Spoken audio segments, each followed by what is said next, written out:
yourself of minerals, because those minerals compound over time, because if you have those extra minerals you can make more drones, which of course harvest you more minerals. Think of it of bank investment and interest returns. That's pretty much how it works this early on.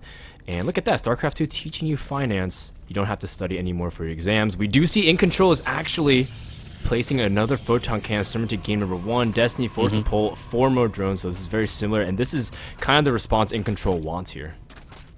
Yeah, once again we see this time around 5 drones come off the line. Still a bit overkill, I do think, for Destiny, but it's such a horrible, horrible situation. It's pretty much GG when a cannon gets up in your natural like that. Of course, on this map you could go ahead and grab your third first, which is something we see Zergs do pretty regularly. When a Protoss blocks their hatchery with a pylon, they take that third base. Well, they take their second base at the third base location, and they will take their natural pretty soon after, but that is not what Destiny is going to be doing. He's going for the more traditional response of making 4 Zerglings and taking care of the pylon in a normal way. Yeah, so we'll have to see how EGiNcontroL transitions here. He's going to be pretty safe here. Now, in Antigua, you do have a pretty wide ramp.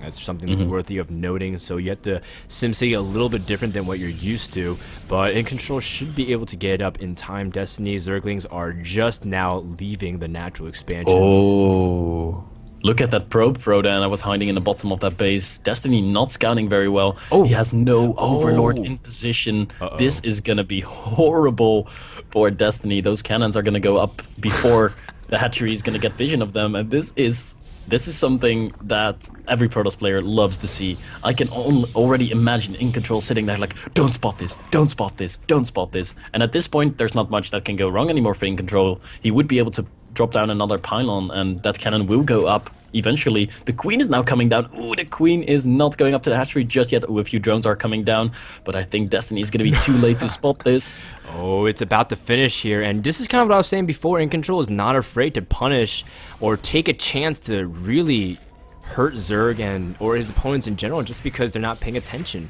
The small, sneaky little probe managed to get a cannon into it. Now, this is, of course, it shouldn't actually kill the natural expansion at all. EGiNcontroL is just, again, stalling mining time. Maybe he can kill off a couple of drones here if Destiny is not careful. And Destiny's going to send 2 queens, maybe a couple of drones and some lings, but for the most part, EGiNcontroL with a very nice little sneaky play just again to throw Destiny off here.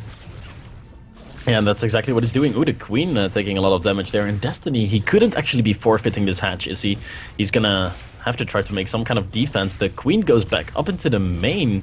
This hatchery is taking a lot of damage, but 2 Spinecrawlers are being made at the top of the ramp, so Destiny will be able to move them down and probably be in time to save his hatchery. A few Zerglings come running in there, and ooh, this hatchery, man, it's getting dangerously low, and we even have a Zealot on the way. Would be so funny if the hatchery got like, 10 HP remaining, and the Zealot runs in and it's like, roar.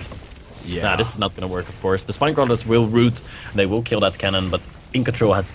This was easily worth the investment. A single pylon and a single cannon, denying mining time for like 3 minutes. It's immense. Wow, that's actually significant. 1250 damage was done by that cannon there, and EGiNcontroL now can resume back to normal transitions here. He's getting +1 weapons and Stargate, so no doubt he's actually doing a similar build to game number 1 where he pressures early with Zealots. Look at that, he's already starting to chrono boost out his Void Rays, and he's going to be able to get out +1 by the time they actually get there.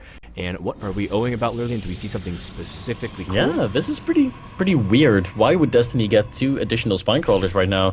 Maybe he's been doing a good job and did some scouting. Let's take a quick look at his vision. What does he know of EGiNcontroL? He knows nothing. Maybe he saw those Zealots move out across the map and he got a little bit scared, thinking that it might be, that 2-gate follow-up to an early expansion that we've seen QxGDestiny do in the past. And these Zealots are going to be a bit disappointed to not find a third base down just yet.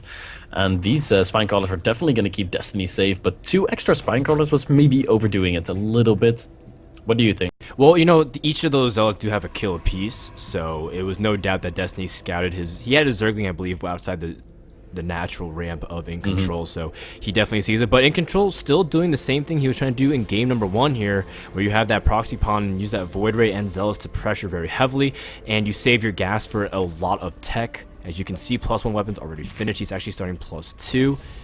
EGiNcontroL following up with 3 more gateways, so he's up to 4 gates at this point. So he can actually put out significant amounts of units as he grabs 3rd and 4th gas. We see 2 Spore Crawlers already in production here for Destiny, but will it get in time? Looks like EGiNcontrol's already in the base, ready to do some damage here.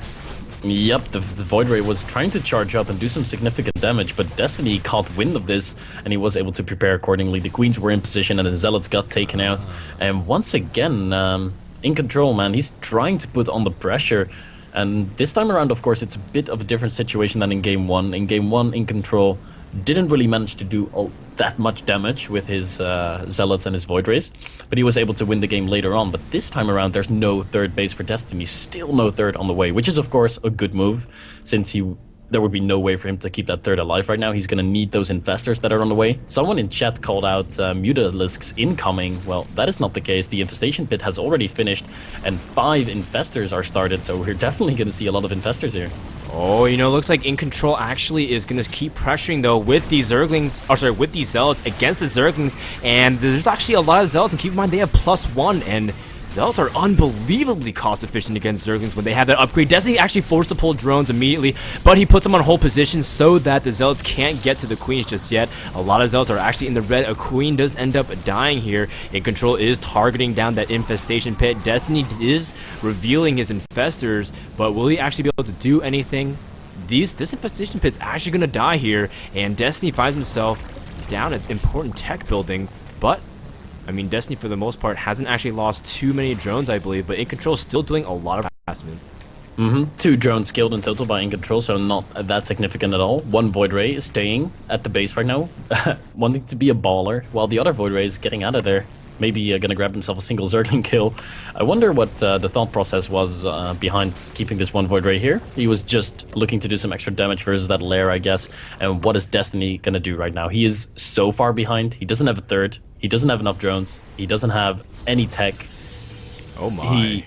He doesn't have anything thrown in. Yeah, he doesn't. He really doesn't. And you know what? The name of the game here has been deny mining time from Destiny. It's just pretty much, I don't have to kill drones, I'm just going to make sure that you're constantly disrupted. And EGiNcontrol actually planted a 2nd Stargate in his main base, so he actually has a sizable number of Phoenixes, and he's going to continue to push them out. The whole idea, though, is that if he can protect his 3rd, he will have an indomitable advantage going to the mid game. Although a good forced cancel here from Destiny, that is definitely a step in the right direction if he wants to start making a comeback here. Yeah, definitely. And oh my god, there's 5 infestors beneath these Phoenix here, and that could be pretty weird. Oh my god, he's gonna get in range of the cannon soon. No, he doesn't. Destiny is keeping his game plan up, not revealing his infestors to that cannon. That would have been a pretty horrible situation. And yeah, oh, Zealots once again in the main base being warped in. The Void Ray is granting high ground vision, and a few drones have been killed. Another 2 workers did go down, and the Zerglings now running into... Oh my god, they're... Oh, this is so brilliant. There's no detection at all out right now. That's actually really Terrans. Bad. Oh, there's gonna be so many infested Terrans.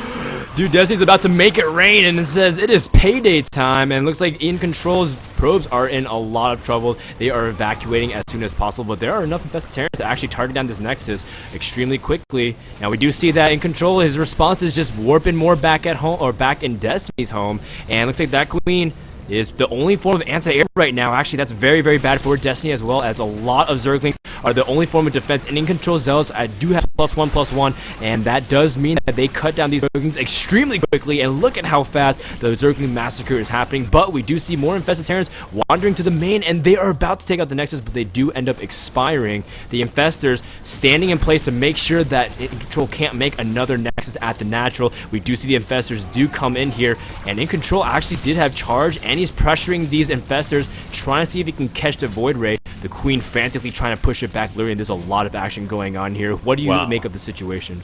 This situation is so crazy. What I make of this situation is there's no detection for a few more seconds, and if these infestors get behind the mineral line and join their buddies, they're just going to be able to chill there and wait a little bit to regenerate some energy, and they will be able to drop down additional infested Terrans and focus down that Nexus. And with that Nexus going down, that's going to be a horrible situation. The Spinecrawlers are trying to go up on the low ground. There are 2 Archons, a Sentry, and a Void Ray, and a few Phoenix. A very weird army composition. Oh no, the Archon's getting stuck on the ramp there for a second. And wow, there are a lot of a lot of stuff is dying left and right. The Archon's deciding to focus down this extractor. Ooh.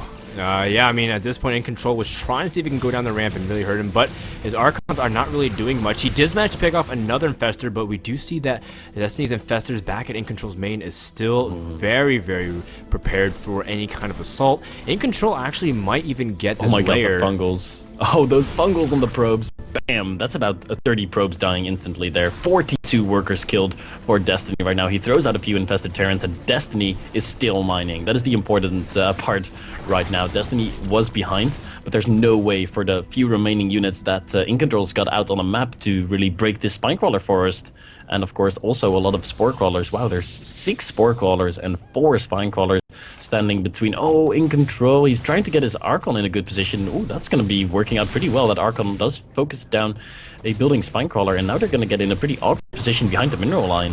Wow, what a crazy game. This is really, really tight because it could still swing in either direction depending on the next couple of minutes. Both players frantically trying to defend their mineral line. Looks like EGiNcontrol does end up getting harassed again, and this Photon Cannon frantically trying to deal with the rest of the units here. EGiNcontrol still occupying the main of Destiny, but Destiny doing the exact same. Main base. It's Occupy Antigua shipyards over here. That's exactly what we're seeing. Destiny occupying the main base of EGiNcontrol with his Infestors. There's still no robo out on the field, so mobile detection is light years away. And back at the occupation of Destiny's base, we see a single Archon is left with 3 Zealots and a single Sentry. And of course, they really won't be able to do much. The Void Ray now coming into the front.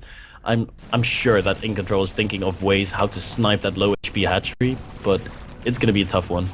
Yeah, it looks like Destiny for now is just going to send more Infestors out. EGiNcontrol still taking lots of harassment. Oh my god, he's focusing the Nexus. Uh-oh.